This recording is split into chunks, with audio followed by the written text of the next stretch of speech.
Hi everyone, and welcome to my third book review. So this week I chose the two books Firefly July and Bridge to Terabithia. I chose Firefly July because I thought it would be a really great introduction to poetry for young students, and I thought that the way it's written and the illustrations were really interesting and engaging. And I chose Bridge to Terabithia because I personally really enjoy this book, and it deals with a lot of bigger issues such as loss and imagination and learning to use your imagination. And so I thought it would be a really great book to help students develop their emotional skills as well as their literary skills.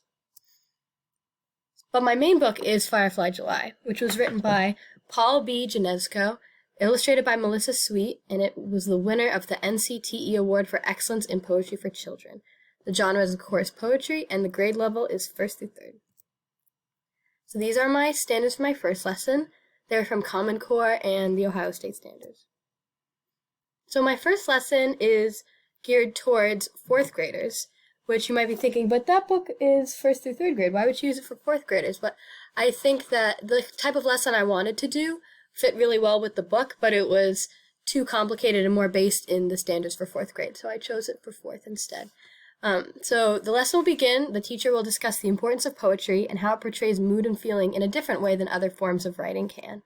So the teacher will model how to read poetry by reading different poems from Firefly July, and then engage in a group discussion after each one, asking discussion questions. And these questions could be like, how does this poem make you feel? How do you think the writer felt while they were writing this poem? What mood is portrayed, and how do you think what aspects of the poem or the objects talk about in the poem help the writer to convey this feeling. So students will talk about what else happens to help portray mood in a story, like music or images, tone of voice, phrasing, etc. The teacher will play a series of short excerpts from classical music that portray different emotions. So like Clair de Lune for sad, William Tell Overture for happy. Those are just some examples. And then the students will have another discussion about how these songs made them feel and how music also, like poetry, can convey different tones and different moods.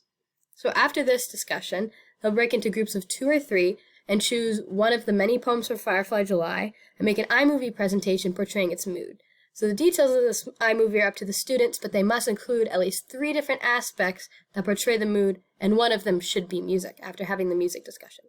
So students will present these during a presentation night at the end of the unit with the whole class complete with snacks if the teacher is gracious.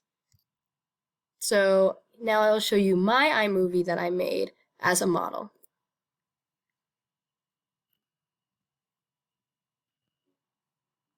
The sun's a roaring dandelion, hour by hour. Sometimes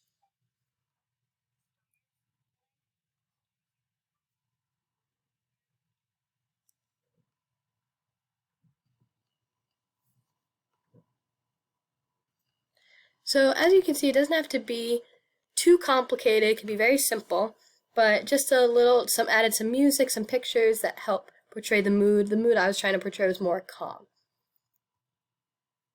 So this is lesson 2. The standards are for 3rd grade, and they are reading and science.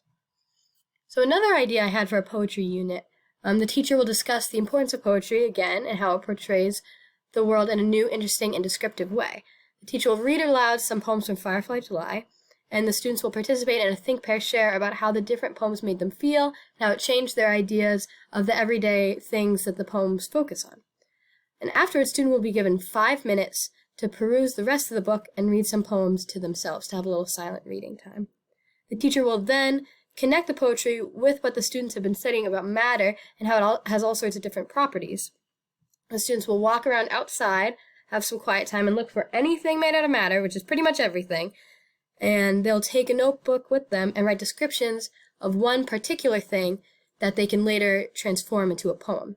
So students will focus on both the physical and the emotional aspects of the object. So like, I touched the smooth green leaves, the light shined through the trees, just writing anything they think about if they were picking leaves, for example. And then when I held it up to the sun, it made me feel happy and peaceful. So the students will come back to the classroom and look at their notes and organize them into a poem that includes their favorites. And the teachers will take these poems, collect them, type them up so that they're organized, and then give the papers back to the students to illustrate them. And then these pages can be bound in a book and shared with friends and family.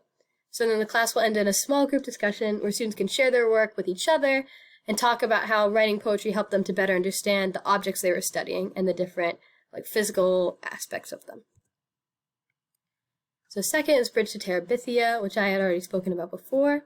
It's a story about friendship and imagination, and I think it would be really great to introduce to the classroom.